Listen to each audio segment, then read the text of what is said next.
Jemaat yang kasih, selamat pagi, selamat hari Minggu.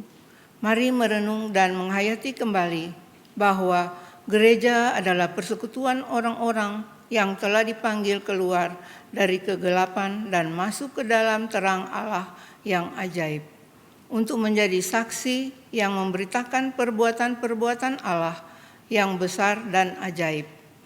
Gereja adalah kita dan semua orang percaya yang dikuduskan oleh Kristus yang rela menderita demi dosa-dosa kita dan dunia.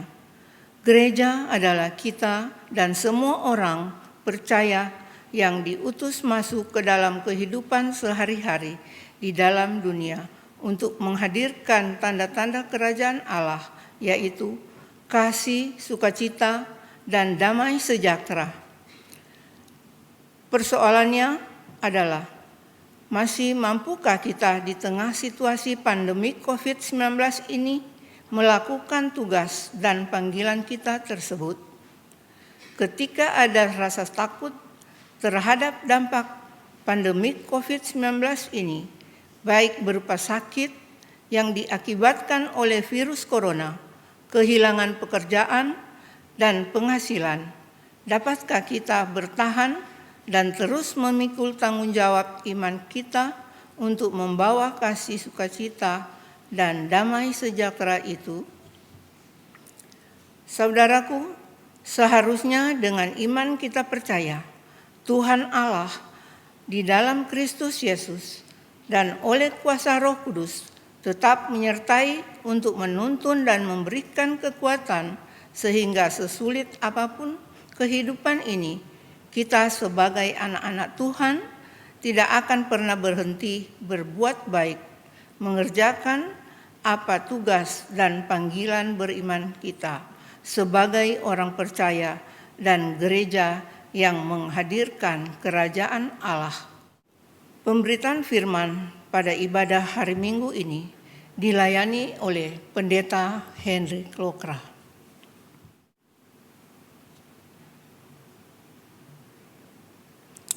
Mari sejenak kita tundukkan kepala, memasuki saat teduh, dan siap menghadapi Allah. Umat Tuhan, mari kita berdiri untuk menghadap Allah yang tidak pernah meninggalkan kita.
Pertolongan kita adalah dalam nama Tuhan yang menjadikan langit dan bumi.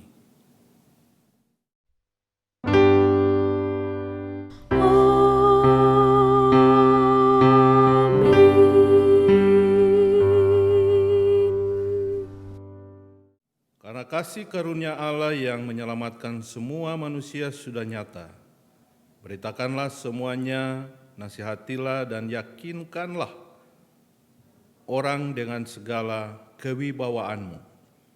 Kasih karunia Tuhan Yesus, kasih Allah Bapa, dan persekutuan Roh Kudus menyertai kamu.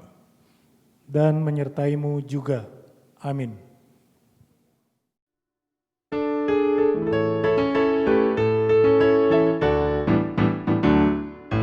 Yesus inginkan dirimu bersinar terang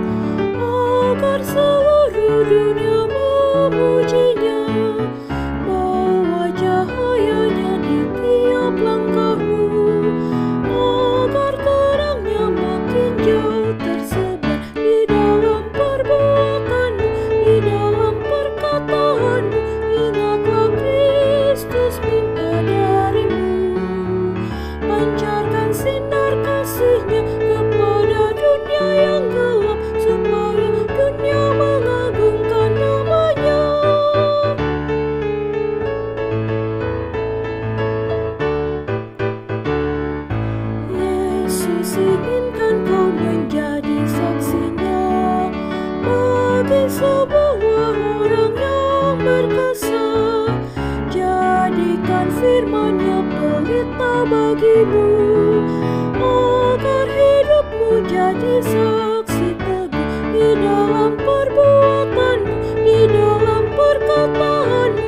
Ingatlah Kristus minta darimu, pancarkan sinar kasih-Nya kepada dunia yang gelap, supaya dunia mengagungkan nama-Nya.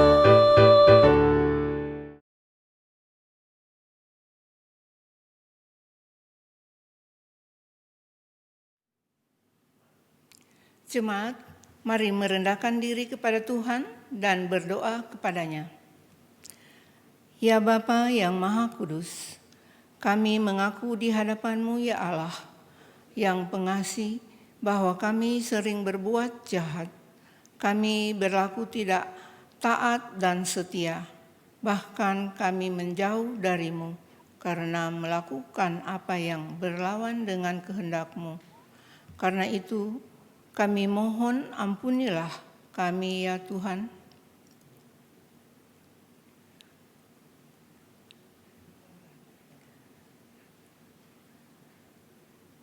Dalam melaksanakan tugas panggilan, kami sebagai orang beriman, kami belum mampu menjadi pembawa damai sejahtera kepada sesama kami.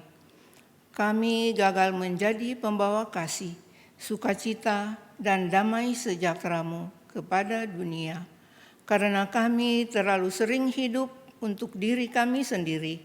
Dan kalaupun kami menjadi pembawa karya kasih, sukacita, dan damai sejahtera, itu pun hanya kepada mereka yang kami sukai, dan kami melakukannya dengan pamrih. Di hari ini, Tuhan, kami mohon, ampunilah kami ya Tuhan yang Maha Pengasih.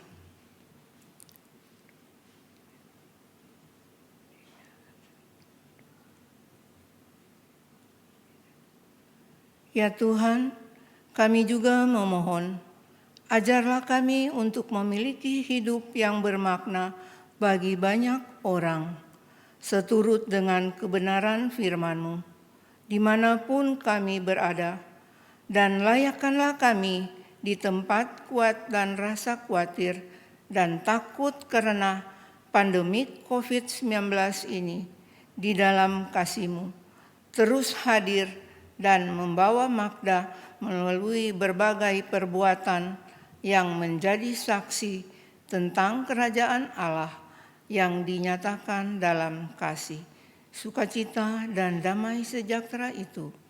Hanya dalam nama Kristus Yesus kami berdoa. Mohon mengampuni dan kekuatan-Mu ya Bapa. Kiranya Engkau berkenan mendengarkan doa kami. Amin.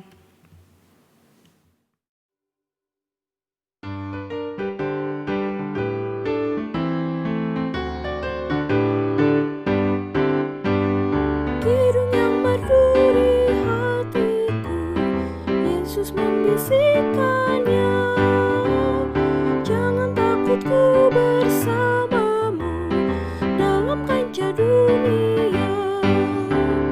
Yesus, nama Yesus, indah dan merdu, memberikan hidup yang mengisi hidupku.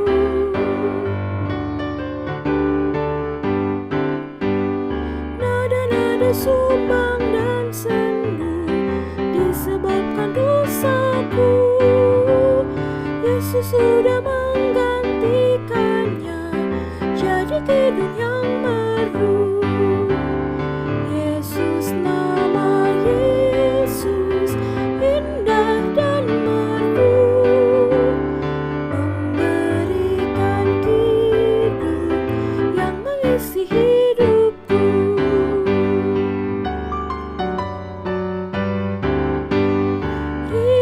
Limpah rahmat-Nya, dalam kasih-Nya teduh,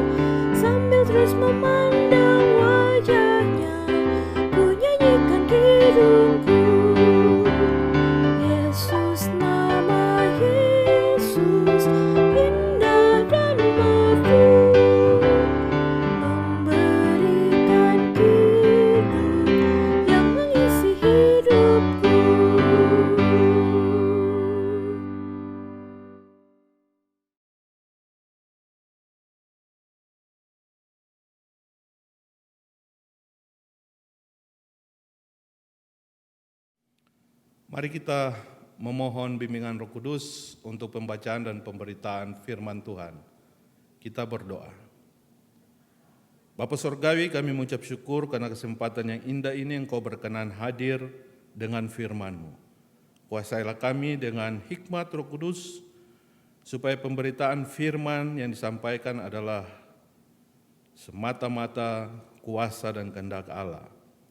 Hamba-Mu yang terbatas, Tuhan mengurapi, Tuhan memakai untuk pemberitaan firman kehidupan, supaya setiap orang yang mendengar diberikan kekuatan dan terus memelihara firman Tuhan dari waktu ke waktu.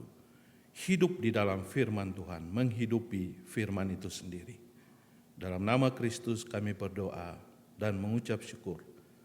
Amin.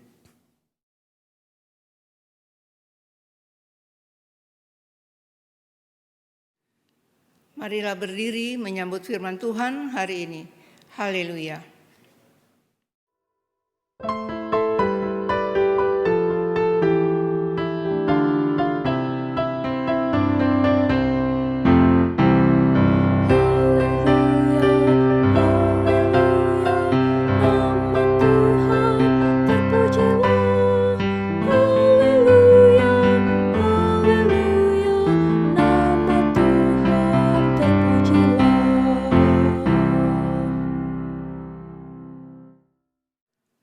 Pembacaan Alkitab dari Kisah Para Rasul 19 ayat 1 sampai dengan 12 yang menyatakan, Paulus di Efesus.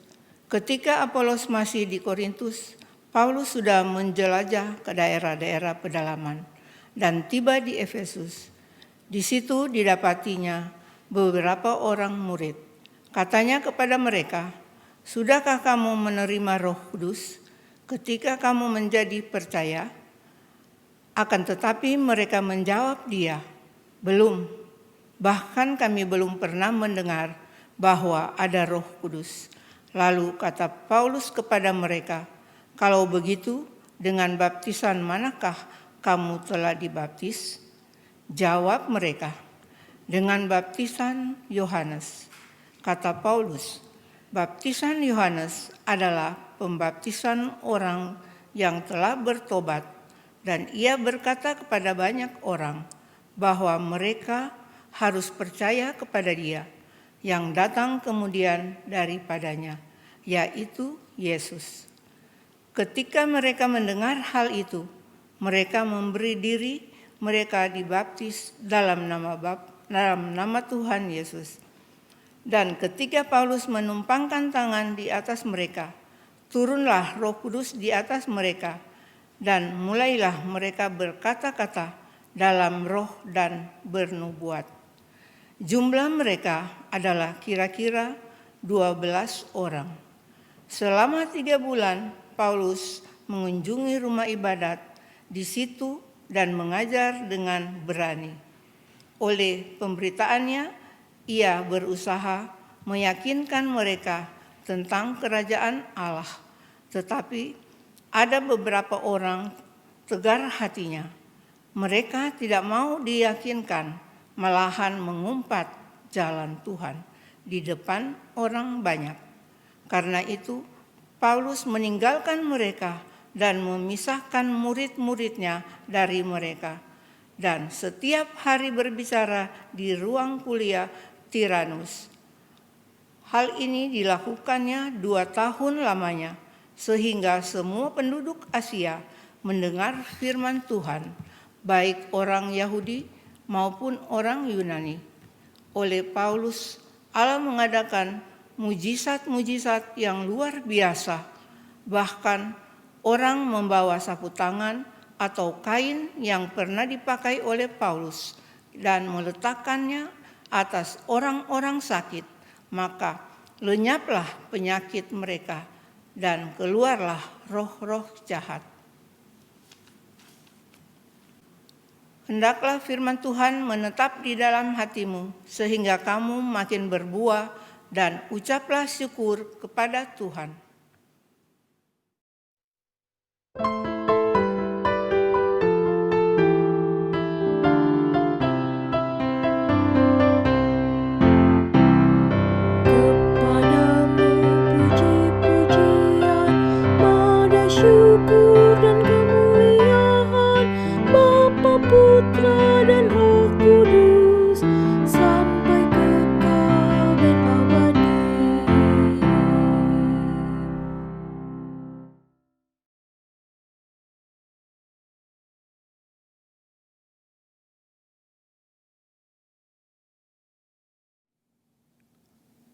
Shalom, jumpa lagi saudara-saudaraku yang diberkati Tuhan. Kita berjumpa lagi dalam pelayanan di minggu ini. Kami sebagai pelayan Tuhan di GPIB Kelapa Gading terus mendoakan saudara. Semoga saudara tetap diberkati Tuhan, dipenuhi sukacita, menghadapi segala situasi yang ada di sekitar kita. Maju terus di dalam Kristus, hadapi segala sesuatu dengan mengucap syukur pada Tuhan. Saudaraku, firman Tuhan yang kita baca hari ini sungguh menarik, memberikan kepada kita inspirasi bagaimana menjadi sebuah gereja yang memberitakan kerajaan Allah di tengah-tengah dunia. Saya ingat satu cerita yang sangat menarik. Sebetulnya cerita ini sudah saya sampaikan pada ibadah PKLU minggu kemarin. Sebuah cerita tentang jemaat Tuhan di Mesir. Kalau Anda pernah punya pengalaman traveling datang ke Mesir, Anda pasti akan sampai ke yang namanya gereja sampah. Disebut gereja sampah, saudara-saudara, karena gereja ini hidup satu komunitas Kristen Koptik. Ada sekitar 50.000 orang, 50.000 orang jumlah mereka. Mereka hidup dan membangun komunitas di sekitar situ. Dan tentu Anda tahu bahwa di sekitar tempat pembuangan sampah, pembuangan akhir seperti itu, baunya gak nahan gitu. Kita punya pengalaman juga di gereja kita, saudara bisa lihat hasil dari penimbunan di sebelah kita ini. Dulu kita memasuki gereja mencium bau sampah yang sangat luar biasa. Tetapi hari ini kita bersyukur karena kita punya gedung gereja yang baik, yang permanen, sudah ada IMB-nya. Kita bersyukur bersama Tuhan. Meskipun sekarang belum bisa masuk berkumpul lagi, tetapi kita tetap bersyukur karena kita punya gedung gereja. Nah, mereka hidup di tengah komunitas yang bau sampah itu sangat menyengat. Tetapi kehidupan persaudaraan orang percaya di sana, saudaraku, sangat indah dan manis. Dan itu yang membuat bau sampah itu, orang ketika datang ke sana akan mencium bau yang lebih harum dan segar ketika mereka melihat kehidupan persekutuan jemaat itu. Saudaraku yang Tuhan Yesus kasihi,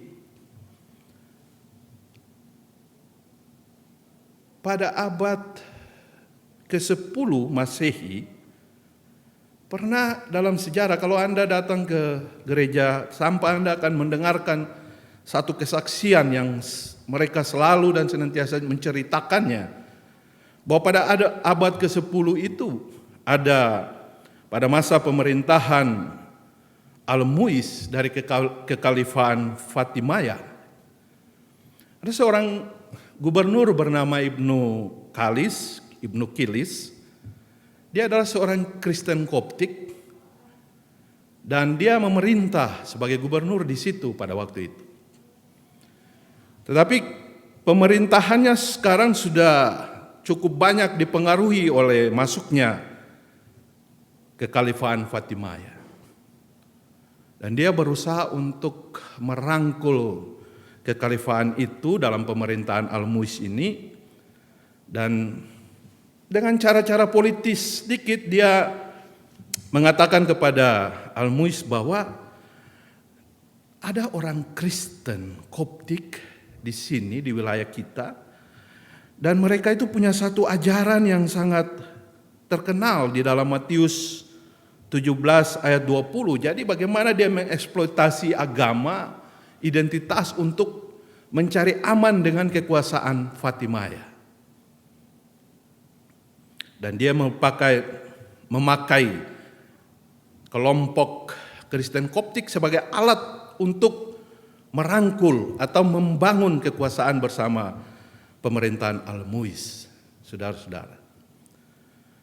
Dan dia katakan di dalam Matius 17 ayat 20 itu, di ajaran Kristen itu dikatakan bahwa karena kamu kurang percaya, sebab itu aku berkata kepadamu, sesungguhnya sekiranya kamu mempunyai iman sebesar sebiji sesawi saja, kamu bisa katakan kepada gunung ini, pindah, dan dia akan mengikuti kemauanmu. Al-Muiz terpengaruh dengan ajakan daripada gubernur ini, Gubernur Ibnu Kilis, dan dia memanggil seorang pimpinan dari Kristen Koptik itu untuk datang ke sana dan ingin mengkonfirmasi terkait dengan ayat itu. Saudaraku, dia bilang kepada patriark. Patriark itu pemimpin setara dengan paus di Roma. Dalam tradisi Kristen Koptik mereka sebut sebagai patriark. Patriark itu bernama Abram bin Zara. Dia panggil Abram dan dia katakan, di dalam Alkitab, Matius 17 ayat 20 mengatakan, kalau engkau punya iman sebesar sebiji sesawi, engkau bisa berkata kepada gunung ini dan pindah. Benarkah seperti itu? Dan Abram mengatakan benar, itu adalah Injil. Dan kami hidup dan menghidupi Injil itu. Baik, kalau begitu, saya mau kamu membuktikan kebenaran Injil itu. Dan kalau kebenaran Injil itu tidak bisa kamu buktikan, hanya ada 3 pilihan yang harus kamu pilih.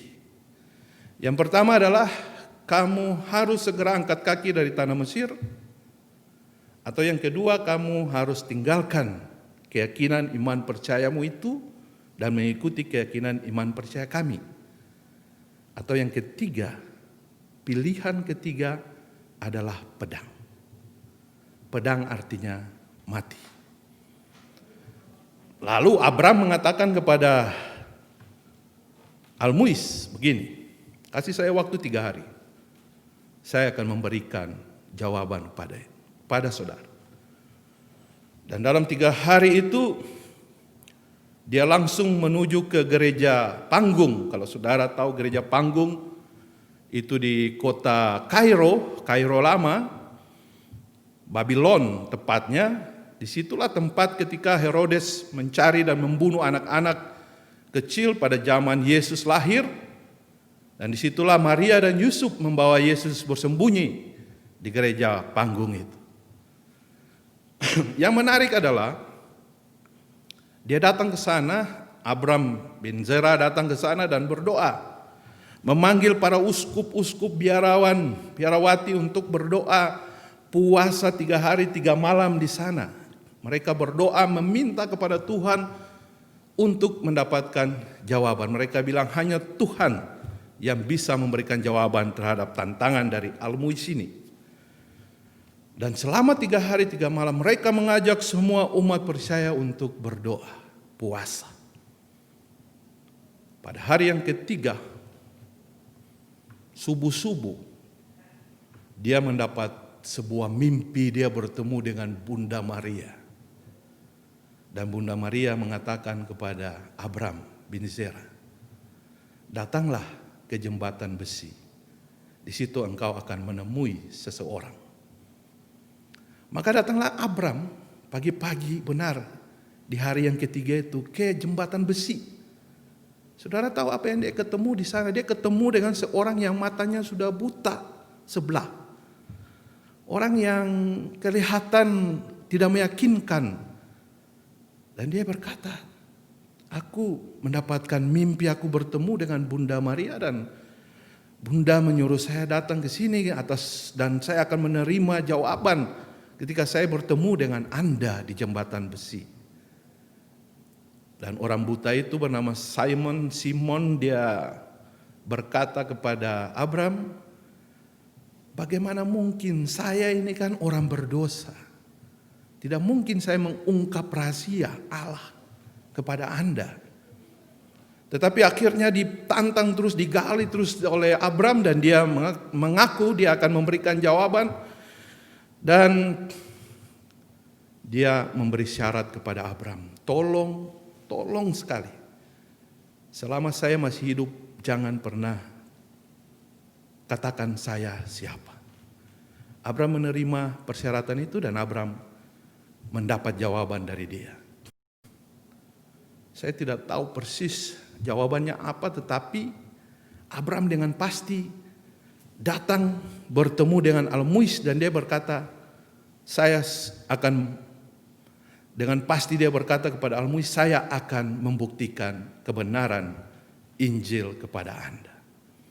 Maka disuruhlah Almuis dan pasukannya dengan prajurit-prajuritnya mengambil posisi di bagian timur. Ya, mereka datang ke gunung Mukatam. Mereka datang ke gunung Mukatam. Persisnya begini, persisnya gereja sampai itu ada di gunung Mukatam. Dan mereka di bagian timur, pasukan Abram dan jemaat Tuhan ada di bagian barat. Saudara tahu apa yang terjadi? Abram dan jemaat Tuhan semua mengambil posisi, Almuis dan pasukan mengambil posisi, dan sekarang yang dilakukan oleh Abram dan jemaat Tuhan adalah mereka menyanyikan sebuah nyanyian yang sangat besar. Kyrie eleison.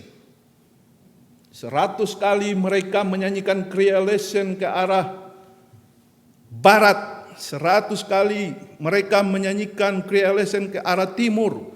100 kali mereka menyanyikan Kyrie eleison ke arah utara.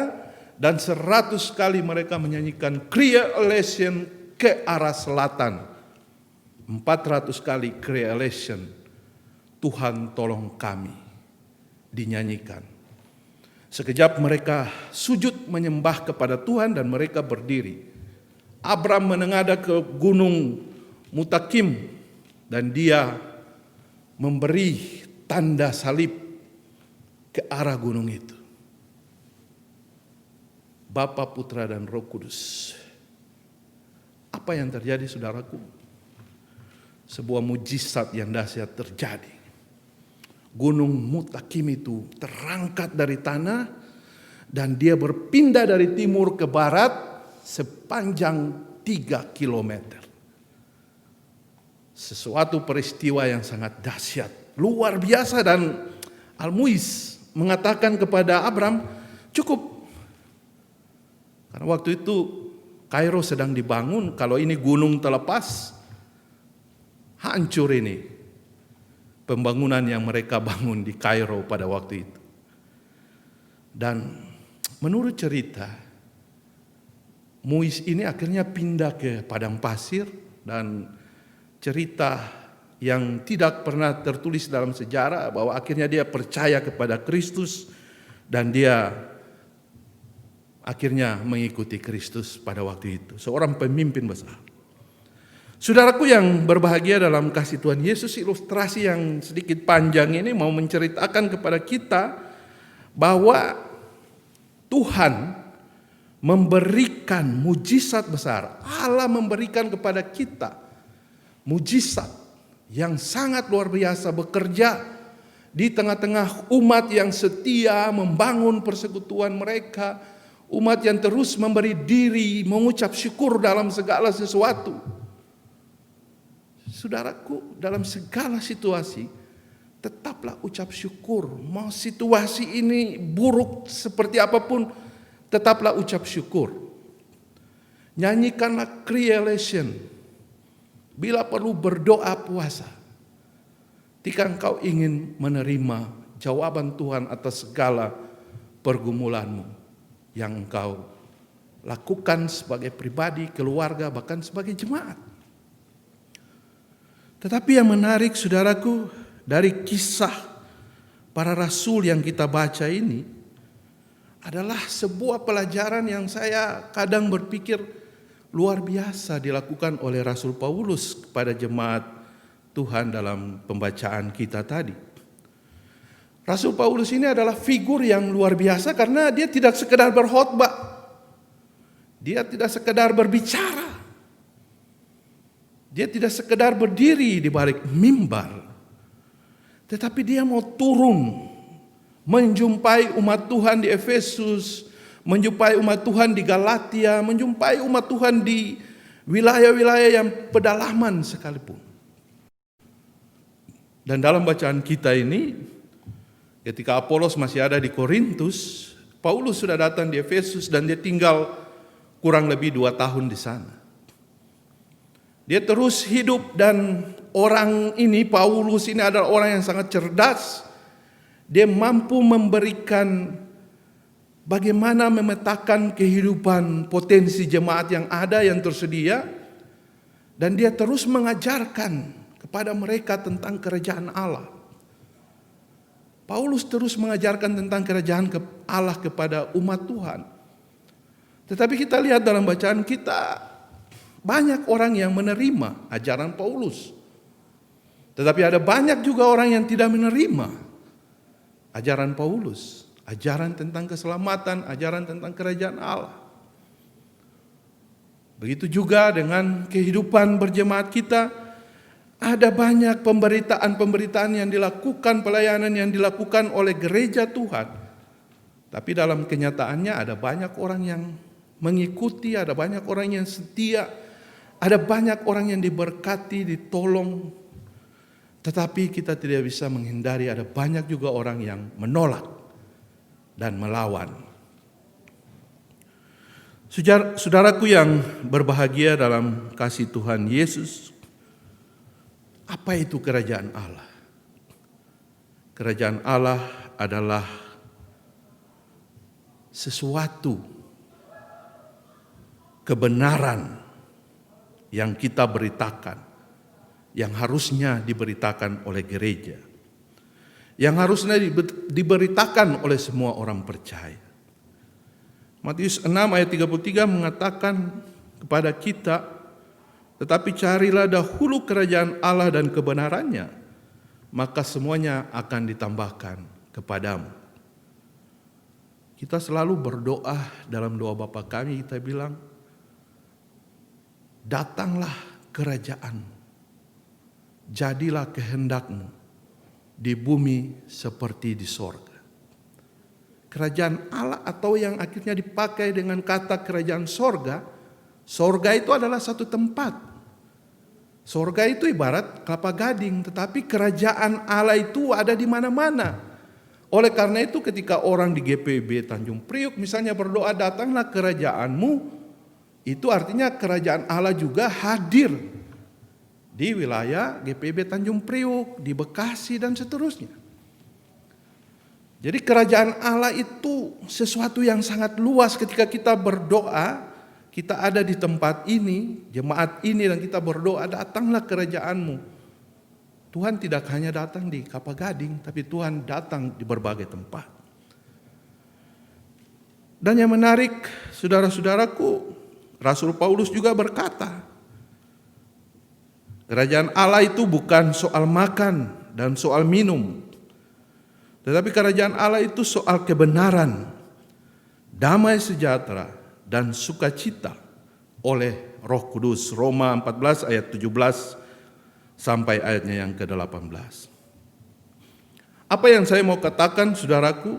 Yang saya mau katakan dari cerita ini, dari kisah ini, adalah ketika gereja ingin memberitakan kerajaan Allah, maka pelayan Tuhan itu harus menjumpai. Gereja Tuhan harus bisa berjumpa dengan realitas pergumulan umatnya. Di tengah situasi pandemi seperti ini, gereja harus hadir di tengah jemaatnya. Gereja harus tahu jemaatnya sekarang lagi perlu apa, makan apa.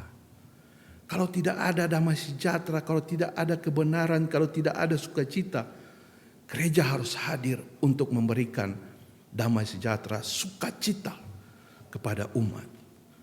Tetapi ketika kita tidak hadir dan kita hanya tinggal di tempat ini, maka kita tidak akan pernah tahu keluarga A sedang sakit apa, keluarga B sedang apa. Mungkin mereka butuh makan, mungkin mereka tidak bisa menyekolahkan anak-anak mereka. Kita harus care dengan keadaan seperti ini, saudaraku. Dan ketika kita hadir dalam realitas, dalam kenyataan jemaat seperti itu, kita menghadirkan kerajaan Allah bagi jemaat kita. Jika jemaat Tuhan juga ingin menjadikan rumah mereka sebagai tempat Allah hadir dan Allah meraja atas kehidupan mereka, maka keluarga Kristen itu harus punya kebenaran, hidup di dalam kebenaran, harus hidup di dalam sukacita, harus hidup menghadirkan damai sejahtera. Jangan jadikan rumah Anda yang indah dan mewah, tempat yang tidak ada damai sejahtera, yang tidak ada kebenaran, yang tidak ada sukacita. Tetapi hadirkan kerajaan Allah dengan sukacita, dengan damai sejahtera, dan pancarkan itu bagi banyak orang. Hari-hari ini dalam situasi seperti ini, kita butuh kesaksian yang keluar, memberitakan damai sejahtera Allah, kerajaan Allah, supaya semua orang percaya, supaya setiap lutut bertekuk memuji dan memuliakan Allah. Saudaraku yang diberkati Tuhan, di tengah-tengah situasi seperti ini kita tetap bersyukur kepada Tuhan, kita tetap menerima dan menyalurkan menjadi pewarta kerajaan Allah, mulai dari diri sendiri, mulai dari kehidupan keluarga kita, bahkan persekutuan jemaat kita. Gereja hadir untuk mengenali semua permasalahan umat, dan gereja mampu untuk memberikan solusi jalan keluar sebagai tanda kerajaan Allah hadir dalam kehidupan pribadi, keluarga, dan rumah tangga. Tuhan memberkati kita kini dan selama-lamanya. Amin.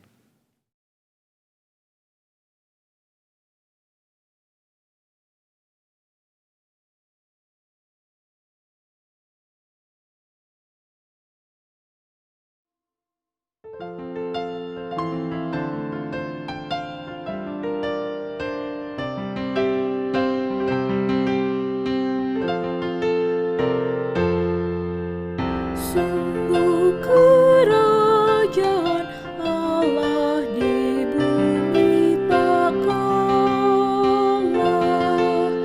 Yesus yang bangkit dilantik menjadi kepala. Ia menang, gelapmu menjadi terang. Lihatlah fajar menyala.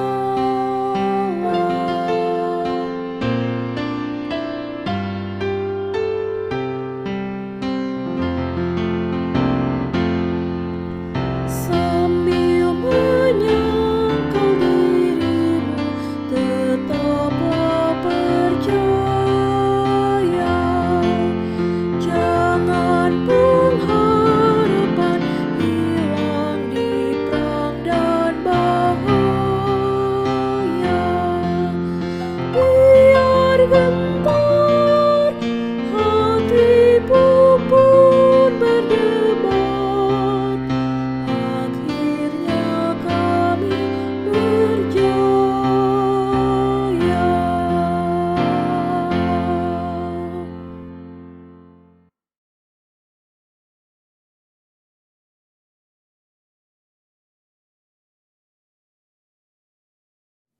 Umat Tuhan, marilah berdiri dan bersama semua orang percaya di segala waktu dan tempat, kita ikrarkan pengakuan iman rasuli dengan hati dan mulut kita berkata, Aku percaya kepada Allah, Bapa yang Maha Kuasa, Khalid langit dan bumi, dan kepada Yesus Kristus, anaknya yang tunggal Tuhan kita, yang dikandung daripada Roh Kudus, lahir dari anak darah Maria, yang menderita sengsara di bawah pemerintahan Pontius Pilatus, disalibkan, mati dan dikuburkan, turun ke dalam kerajaan maut. Pada hari yang ketiga bangkit pula dari antara orang mati, naik ke surga, duduk di sebelah kanan Allah Bapa yang Maha Kuasa, dan akan datang dari sana untuk menghakimi orang yang hidup dan yang mati. Aku percaya kepada Roh Kudus, gereja yang kudus dan persekutuan orang kudus, pengampunan dosa, kebangkitan daging, dan hidup yang kekal.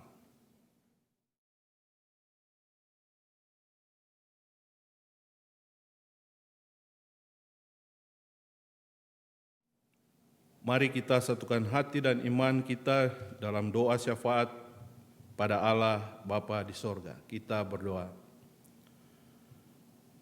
Terpujilah Engkau ya Allah sorgawi, Bapa di dalam nama Kristus Yesus, Tuhan yang senantiasa setia, mengasihi, memelihara, dan terus mengawal setiap langkah pergumulan kami umat-Mu. Kami bersyukur karena boleh bertemu kembali dalam persekutuan ini melalui media online. Semua ini karena Tuhan sungguh mengasihi kami, memberkati umat-Mu yang tetap setia, merindukan kebersamaan, meskipun terus bergumul dengan situasi yang tidak mudah seperti sekarang ini. Kami tetap memohon hikmat dari Tuhan untuk melangkah melewati tapak-tapak pergumulan hidup kami sebagai pribadi, sebagai persekutuan, dan sebagai jemaat Tuhan. Kami memohon Tuhan memberkati setiap orang dalam jemaat GPIB Kelapa Gading, dari anak-anak yang masih di dalam kandungan, bahkan orang tua yang sudah lanjut usia. Tuhan berkati setiap keluarga yang terus bergumul dengan masalah-masalah ekonomi rumah tangga, komunikasi suami istri, dan juga permasalahan-permasalahan kesehatan yang mereka alami. Tuhan pimpin dan sertai mereka supaya di tengah situasi apapun seperti Tuhan mengajarkan kepada kami untuk tetap setia dan bersyukur kepada-Mu ya Bapa. Karena itu kami senantiasa memohon kepada-Mu, berkatilah gereja Tuhan GPIB Kelapa Gading untuk terus melakukan tanggung jawab pelayanannya, para presbiter, para hamba Tuhan, pelayan Tuhan, unit-unit pelayanan misioner yang ada untuk satu hati, semakin giat bekerja, menjalankan panggilan mereka untuk mewujudkan damai sejahtera Allah, supaya pelayanan gereja Tuhan untuk mewartakan kerajaan Allah dapat sungguh-sungguh nyata dalam kehidupan umat-Mu. Terima kasih Bapa, kalau ada yang sakit kami memohon penyertaan-Mu. Tuhan mau jamah mereka, dengan iman mereka akan menerima kesembuhan dari Tuhan. Jika mereka membutuhkan uang yang cukup, dana yang cukup untuk pembiayaan rumah sakit, mungkin saja asuransi yang mereka perlukan sudah tidak mampu untuk membackup pembayaran biaya rumah sakit. Kami percaya Tuhan adalah sumber solusi dalam kehidupan kami. Karena itu bukalah tingkap-tingkap langit memberkati mereka supaya mereka dapat menemukan jalan keluar. Berikan mereka kesembuhan, berikan keluarga-keluarga yang mendampingi kekuatan untuk terus bersama-sama. Di tengah situasi COVID seperti ini, kami tetap memohon perlindungan pemeliharaan Tuhan bagi setiap keluarga, setiap pribadi di mana saja kami berada. Sebagai jemaat-Mu, ya Allah surgawi, kami memohon berkat-Mu untuk semua program penata layanan jemaat GPIB Kelapa Gading yang dilakukan di tengah-tengah situasi ini. Berkati semua upaya bahkan rencana-rencana program pemilihan pengurus-pengurus unit pelayanan yang baru. Semua orang yang hatinya tersentuh oleh panggilan Tuhan akan datang mengaku untuk setia melayani Tuhan. Jadikan pelayanan bersama di jemaat ini bukan sebuah beban, tetapi sebuah sukacita untuk melayani, kesempatan supaya orang sungguh-sungguh melayani Tuhan dengan penuh sukacita. Terima kasih ya Allah, Engkau sungguh mengasihi, memberkati kami. Anak-anak di dalam aktivitas belajar mereka secara online mungkin ada yang kesulitan. Berbagai-bagai akses internet yang ada, buka jalan ya Tuhan untuk mereka dapat melakukan segala tanggung jawab itu. Bapa Surgawi, orang tua yang sudah lanjut usia, biarlah Tuhan juga memberkati mereka dan seutuhnya kehidupan jemaat ini. Kami pertaruhkan hanya di dalam nama Kristus Yesus Tuhan dan Juru Selamat kami yang hidup. Tuhan yang sempurna yang terus mengajar kami berdoa bersama-sama.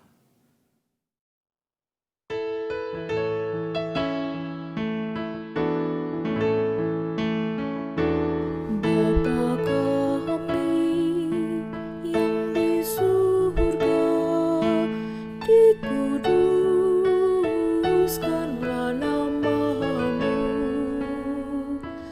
datanglah kerajaan-Mu, jadilah kehendak-Mu di bumi seperti di surga, seperti di surga jadilah. Berikanlah pada hari ini makanan kami yang secukupnya. Ampunkan kesalahan kami seperti kami harus mengampuni, dan jangan bawa kami ke dalam pencobaan, lepaskan kami dari yang jahat, karena Engkau yang punya kerajaan dan kuasa dan kemuliaan sampai selamanya. Amin.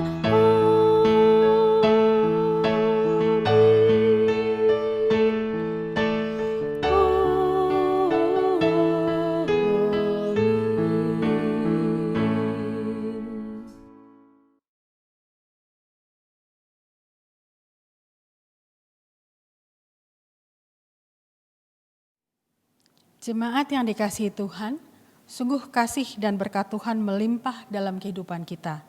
Dan jika saat ini kita diberikan kesempatan untuk memberikan persembahan kepadanya, baik persembahan persepuluhan maupun persembahan syukur kita, yang akan kita berikan dengan sukacita dan rela hati.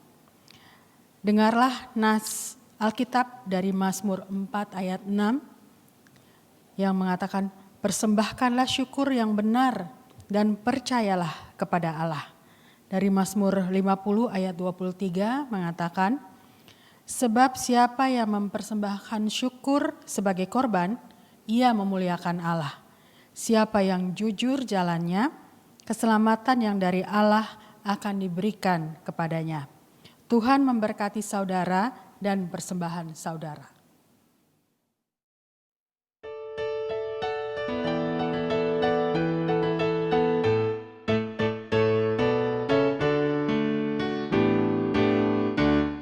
Persepuluhanmu hendaklah kau beri kepada Allah sumber berkat. Persepuluhanmu yang akan kau beri, itulah persembahan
Jemaat yang dikasihi Tuhan, marilah kita berdiri dan kita berdoa. Bapa Maha Kasih, dengan hati yang berlimpah terima kasih, kami mengakui berkat-berkat-Mu dalam hidup kami. Saat ini kami datang membawa persembahan persepuluhan dan syukur kami kepadamu. Sesungguhnya apa yang kami berikan tidak sebanding dengan apa yang sudah kami terima dari-Mu, ya Tuhan. Namun kami mohon terimalah dan berkatilah persembahan kami, dan ajarlah kami terus untuk rela memberi yang terbaik bagi-Mu. Amin.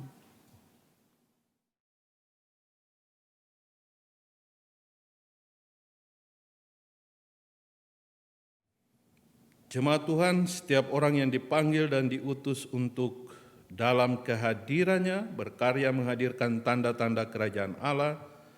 Karena itu pergilah nyatakan kasih dan damai Tuhan di tengah-tengah kehidupanmu sehari-hari.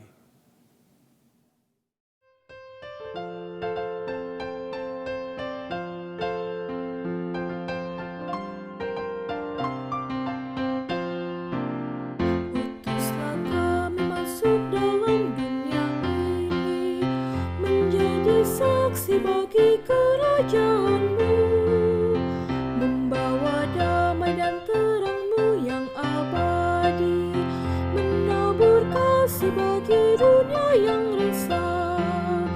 Utuslah kami jadi saksi yang setia, membawa kabar sukacita yang abadi, supaya dunia mengaku dan percaya Engkaulah Yesus Tuhan Juru Selamat dunia.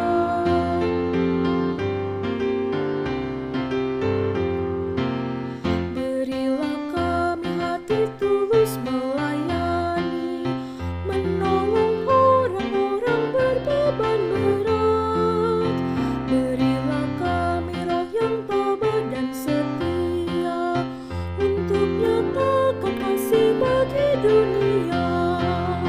Utuslah kami jadi saksi yang setia, membawa kabar sukacita yang abadi, supaya dunia mengaku dan percaya Engkaulah Yesus Tuhan Juru Selamat dunia.